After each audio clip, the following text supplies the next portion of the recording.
نحمده ونصلي ونسلم على سيدنا ومولانا محمد رسوله النبي الأمي الأمين المكين الحنين الكريم الرؤوف الرحيم. أما بعد فأعوذ بالله من الشيطان الرجيم. بسم الله الرحمن الرحيم. وبشر المؤمنين بأن لهم من الله فضلا كبيرا. صدق اللہ مولانا العظیم. انتہائی واجب الاحترام معزز سامعین و ناظرین، اللہ رب العزت کا بے پایاں فضل و احسان ہے کہ جس کی توفیق خاص سے اللہ رب العزت نے اپنے اور اپنے محبوب کے ذکر کے لیے توفیق عطا فرمائی. الحمدللہ تعالی آن لائن دروس عرفان القرآن کی جو ہماری نشستیں چل رہی ہیں، آج اس موضوع پر دوسری نشست ہے. پچھلی نشست میں ہم نے آقا دو جہاں صلی اللہ تعالیٰ علیہ وسلم کی ذات اقدس کو ماننے کے حوالے سے کہ حضور علیہ الصلوۃ والسلام کو مانا جائے، حضور پر ایمان لایا جائے، تو اس ایمان کی کیفیت کیا ہونی چاہیے، اس ایمان کے تقاضے کیا ہونے چاہیے. کیونکہ اگر وہ تقاضے پورے نہ ہوئے، وہ ایمان کی وہ کیفیت میسر نہ آئے، تو پھر یقیناً انسان اس خوشخبری سے محروم رہ جاتا ہے جس خوشخبری کا اعلان اللہ رب العزت نے اس آیت کریمہ میں ارشاد فرمایا. حاضرین محترم، ماننے کے لحاظ سے اگر ترتیب کو دیکھا جائے تو ایمان میں اللہ رب العزت کی ذات اعلیٰ ہے، عرفہ ہے، پہلے ہے. مگر ترتیب ایمان میں کہ مانا کس کو پہلے جائے کس کو بعد میں جائے، اس کی دو ترتیبیں ہیں. ایک ہے ترتیب عروجی اور ایک ہے ترتیب نزولی. جیسے اب اللہ رب العزت نے یہ کلمہ طیبہ ہے، دائرہ اسلام میں داخل ہونے کے لیے، مسلمان ہونے کے لیے فرمایا کلمہ پڑھو لا الہ الا اللہ محمد الرسول اللہ. تو ترتیب میں دیکھا جائے تو اللہ رب العزت کی وحدانیت کا ذکر پہلے ہے، اس کے وحدہ لا شریک ہونے کا ذکر پہلے ہے. اگر اوپر سے نیچے کی طرف یہ ہے ترتیب عروجی، تو اگر اس ترتیب کو دیکھا جائے تو اللہ رب العزت نے اپنی توحید کا ذکر پہلے کیا ہے اور آقا علیہ الصلوۃ والسلام کی نبوت اور رسالت کا ذکر بعد میں کیا ہے. مگر جب ایمان کی بات آتی ہے، ماننے کی بات آتی ہے، تو چونکہ اللہ رب العزت کی ذات کو کسی نے دیکھا نہیں، کسی آنکھ نے دیکھا نہیں، وہ کسی کی عقل میں نہیں آتا، کسی کے شعور میں نہیں آتا، کسی کے ادراک میں نہیں آتا، کسی کے وہم میں، تصورات میں، خیالات میں، تخیلات میں نہیں آتا. تو آقا دو جہاں صلی اللہ تعالیٰ علیہ وسلم کی زبان اقدس سے سن کر ہم نے مان لیا. تو اگر اس ترتیب سے دیکھا جائے تو اللہ رب العزت کی ذات سے بھی پہلے رسول پاک صلی اللہ تعالیٰ علیہ وسلم کی ذات اقدس کو ماننا جاتا ہے. جیسے آقا دو جہاں صلی اللہ تعالیٰ علیہ وسلم نے جب اعلان نبوت کیا، اب اعلان نبوت کرتے ہوئے آقا دو جہاں صلی اللہ تعالیٰ علیہ وسلم نے وہ قریش مکہ سے کہا کہ اگر میں تمہیں کہوں کہ پہاڑ کی دوسری طرف سے ایک لشکر آ رہا ہے جو تم پہ حملہ کر دے گا تو کیا تم مان جاؤ گے؟ تو سب نے یک زبان ہو کر کہا جی مان جائیں گے. آقا علیہ السلام نے پوچھا بھی کیوں مان جاؤ گے؟ تو سب نے کہا اس لیے کہ آپ نے زندگی ہم ہی میں گزاری، آپ نے زندگی میں کبھی جھوٹ نہیں بولا، تو یقیناً جب آپ کی زبان سے سنیں گے کہ کوئی ذات ہے، کوئی کام ہو رہا ہے، کوئی لشکر آ رہا ہے، تو ہم مان جائیں گے. تو آقا دو جہاں صلی اللہ تعالیٰ علیہ وسلم نے پھر فرمایا تو پھر مان جاؤ کہ جس خدا کی طرف تمہیں بلا رہا ہو، جس کی توحید کی طرف تمہیں بلا رہا ہو، جس کی وحدانیت کا پرچم بلند کرنے جا رہا ہو، اس کی وحدانیت کو مان لو، اس کے وحدہ لا شریک ہونے کے مان لو. ان بتوں کو چھوڑ دو، یہ سب جھوٹے ہیں، ناکارہ ہیں، ناقص ہیں، ماتحت ہیں، کمزور ہیں. ہاں ایک ذات ایسی ہے جس کی طرف تمہیں میں بلا رہا ہوں، جس کو ماننے کی منوانے کی بات میں کر رہا ہوں، ہاں تم نے اسے ماننا ہے. تو آقا دو جہاں صلی اللہ تعالیٰ علیہ وسلم نے فرمایا اس کو ماننا ہے تو میری زبان پر یقین کرنا ہوگا، اور زبان مصطفیٰ سے ہی سن کر ماننا ہو. تو گویا اللہ کو بعد میں مانا، مصطفیٰ کو پہلے مانا. مثال کے طور پر ایک ہوتا ہے مخبر، ایک ہوتی ہے خبر.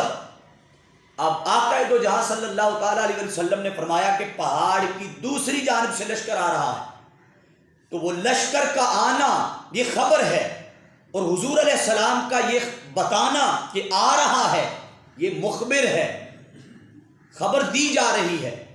تو خبر سے بھی پہلے مخبر کو مانا. اب جیسے ایک ہمارے معاشرے میں ایک عام رواج پایا جاتا ہے، جب کسی کے ہاں پولیس وغیرہ یا کوئی ادارہ چھاپا مارتا ہے تو وہ یقیناً کسی کی دی ہوئی خبر پر تو وہ لفظ استعمال کیا جاتا ہے کہ مخبری ہو گئی، گویا کسی نے خبر دے دی.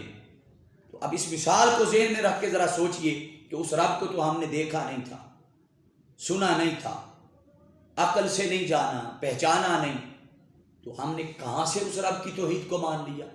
اس کے وحدہ الا شریک ہونے کو کیسے مان لیا؟ زبان مصطفیٰ سے سن کر. تو آقا دو جہاں صلی اللہ تعالیٰ علیہ وآلہ وسلم کو جب ماننا ہے تو آقا دو جہاں کو رب کائنات کی ذات سے بھی پہلے ماننا ہے. کیسے؟ کہ جب اگر کلمہ طیبہ کو دیکھا جائے تو ترتیب میں اوپر سے نیچے کی طرف دیکھا جائے تو اللہ پہلے آتا ہے، مگر جب نیچے کی طرف سے اوپر کی طرف کو دیکھا جائے تو آقا دو جہاں صلی اللہ تعالیٰ علیہ وآلہ وسلم کی ذات اقدس پہلے آتی ہے. تو گویا اللہ رب العزت نے فرمایا کہ میرے محبوب کو ماننا ہے تو اس لحاظ سے ماننا ہے کہ حضور کی ان شانوں پر بھی یقین ہو، حضور کی ان شانوں کے ساتھ میرے مصطفیٰ کو مانا جائے. اب پہلی شان اللہ رب العزت نے شان نبوت بیان کی، اور جب شان نبوت بیان کر لی تو اس آیت کریمہ میں کہیں بھی اللہ رب العزت نے یہ نماز کا ذکر نہیں کیا، روزے کا ذکر نہیں کیا، حج کا ذکر نہیں کیا، زکوٰۃ کا ذکر نہیں کیا، کسی چیز کا ذکر نہیں کیا. ذکر کیا ہے تو ایمان کا ذکر کیا ہے. اور ایمان کیسے آنا ہے، ایمان کیسے ملنا ہے؟ وہ ذات مصطفیٰ کو ماننے سے ملنا. تو ذات مصطفیٰ کو مانا کیسے جائے؟ ظاہر سے بھی باطن سے بھی. اگر انسان کا ظاہر اور طرح کا ہو، باطن اور طرح کا ہو، زبان سے کہتا رہے یہ اللہ کے رسول ہیں، یہ اللہ کے نبی ہیں، وہ کہتا رہے، مگر اندر سے وہ نفرت کرے، اندر سے بغض رکھے، تو یاد رکھ لے ظاہر اور باطن جب بدلتا ہے تو پھر ایمان کی کیفیت اور حلاوت نہیں ملتی، ایمان کی چاشنی اور لذت نہیں ملتی، بلکہ یہ منافقت ہے کہ ظاہر اور ہو باطن اور ہو. اندر سے بندہ کچھ اور دیکھے اور سوچے اور باہر سے بندہ کچھ اور دیکھے اور سوچے، ظاہر اور باطن بدل جائے تو پھر ایمان نہیں آتا بلکہ منافقت آتی. تو اللہ رب العزت نے فرمایا کہ میرے محبوب کو ان 6 شانوں کے ساتھ ماننا ہے. اب پہلی شان شان نبوت بیان کی، آگے فرمایا انا ارسلناک، بے شک ہم نے بھیجا ہے. اب آگے ارسلناک کہا کہ ہم نے بھیجا ہے. جب یہ لفظ استعمال کیا تو اس کا مطلب ہے وہ محبوب پہلے کہیں اور تھا، پھر امیوں میں اللہ نے بھیج دیا. فرمایا کہ الذین یتبعون الرسول النبی الامی. اب وہ لوگ جو یتبعون الرسول النبی، میرے رسول کو یتبعون اس کی اتباع کرو، جو رسول بھی ہے نبی بھی ہے اور نبی بھی امی ہے. اب امیوں میں اللہ رب العزت نے ارسلنا کا فرمایا میں نے بھیجا، اس کا مطلب پہلے وہ کہیں اور تھا. اس کا مفہوم کیا بنتا ہے کہ اللہ رب العزت یہ بتانا چاہ رہا ہے کہ اس محبوب کو یہ نہ سمجھنا کہ وہ ابھی اس کو بنایا ہے، بلکہ جب کائنات میں کچھ بھی نہ تھا اس وقت اس محبوب کو میں نے اپنے نور سے پیدا کیا. تو انا ارسلنا کا پھر اس نور کو تمہاری طرف بھیجا. قد جاءکم من اللہ نور و کتاب مبین. اب اس نور کو تمہاری طرف بھیج دیا. تو اب اس نور کو ماننا ہے تو کیسے ماننا ہے؟ ان شانوں کے ساتھ ماننا. آگے فرمایا شاہدن، ہم نے اس کو شاہد بنایا. اب شاہد کا معنی ہے گواہ. تو جو اللہ نے فرمایا نا کہ آخرت کی خبر دے دو، جو پہلے گزر چکا اس کی بھی خبر دے دو، تو اسی وجہ سے رب کائنات نے فرمایا اس لیے خبر دے دو کہ ہم نے آپ کو گواہ بنایا. اور گواہ آپ یاد رکھ لیجئے کہ بن دیکھے کسی شے کا گواہ نہیں ہوتا. گواہ وہی ہوتا ہے جو سب کچھ اپنی نگاہوں سے اور نظروں سے جو دیکھ چکا یا دیکھتا ہو. تو اس کا مطلب کیا ہوا کہ جو پہلے گزر چکا وہ بھی میرے مصطفیٰ کی نظروں میں ہے، جو بعد میں ہوگا وہ بھی میرے مصطفیٰ کی نظروں میں ہے. حاضرین محترم، اللہ رب العزت نے حضور کو شان شاہدیت عطا فرمائی تو آگے قرآن نے فرمایا وَيَكُونَ الرَّسُولُ عَلَيْكُمْ شَهِيدًا، پھر قرآن نے فرمایا فَكَيْفَ إِذَا جِئْنَا مِنْ كُلِّ أُمَّةٍ بِشَهِيدٍ وَجِئْنَا بِكَ عَلَى هَؤُلَاءِ شَهِيدًا۔ گویا رب کائنات نے اول سے لے کر آخر تک کل کائنات جو اللہ نے تخلیق کی، اول سے لے کر ابتدا سے لے کر انتہا تک، کہ جب قیامت ہوگی، جب سور پھونکا جائے گا، اول سے لے کے آخر تک اور بعد از قیامت جو کچھ ہونا ہے، اللہ رب العزت نے مصطفیٰ کو اس پر بھی گواہ بنا دیا۔ حتیٰ کہ بخاری شریف کی حدیث پاک ہے کہ قیامت کا دن ہوگا جب کل نبیوں کی امتیں، کوئی حضرت موسیٰ علیہ السلام کے پاس جائے گا، کوئی عیسیٰ علیہ السلام کے پاس جائے گا، کوئی کسی نبی کے پاس، امتیں جمع ہو کر جائیں گی تو ہر کوئی یہی کہے گا اذهبوا الی غیری، کہ آج میرے پاس یہ اتھارٹی نہیں ہے، آج تمہیں کسی اور کے پاس جانا پڑے گا۔ تو چلتے چلتے چلتے چلتے ہر کوئی بارگاہ مصطفیٰ میں آ جائے گا۔ تو جب تاجدار کائنات صلی اللہ تعالیٰ علیہ وسلم کی بارگاہ میں آ جائیں گے تو حضور، ہر کوئی کہتا رہا اذهبوا الی غیری، جب حضور کی بات آئے گی، حضور کی بارگاہ میں آئیں گے تو آقا دو جہاں صلی اللہ تعالیٰ علیہ وسلم نہیں فرمائیں گے کہ اذهبوا الی غیری، آج کسی اور کے پاس جاؤ، آج میرے پاس اذن نہیں ہے، میرے پاس حق شفاعت نہیں ہے، میرے پاس بخشش کا کوئی اتھارٹی نہیں ہے، یوں نہیں فرمائیں گے، بلکہ آقا دو جہاں صلی اللہ تعالیٰ علیہ وسلم فرمائیں گے ہاں اب تم جہاں آ گئے ہو یہی تمہاری بگڑی بنے گی۔ تو گویا اب آقا دو جہاں صلی اللہ تعالیٰ علیہ وسلم ہر نبی کی امت پہ گواہ بنیں گے۔ تو گواہ کیسے بنیں گے؟ اب اعمال تو ہر نبی کی امت کے زمانے میں لوگوں نے کیے ہوں گے، اچھے اعمال بھی کیے ہوں گے، برے اعمال بھی کیے ہوں گے۔ تو آقا دو جہاں صلی اللہ تعالیٰ علیہ وسلم اچھے اور برے اعمال ہر ایک پہ حضور گواہ بن جائیں۔ تو اس لیے اللہ نے فرمایا میرے محبوب کی اس شان کو بھی ماننا ہے کہ میرا محبوب اول سے لے کے آخر تک ہر کسی پر گواہ۔ یہ ہے شان شاہدیت۔ حاضرین ذی احتشام، آج کی ہماری گفتگو اسی شان شاہدیت پر رہے گی انشاءاللہ تعالی۔ اگلی گفتگو یہیں سے اس کی ابتدا کریں گے، اس کو کنٹینیو کریں گے۔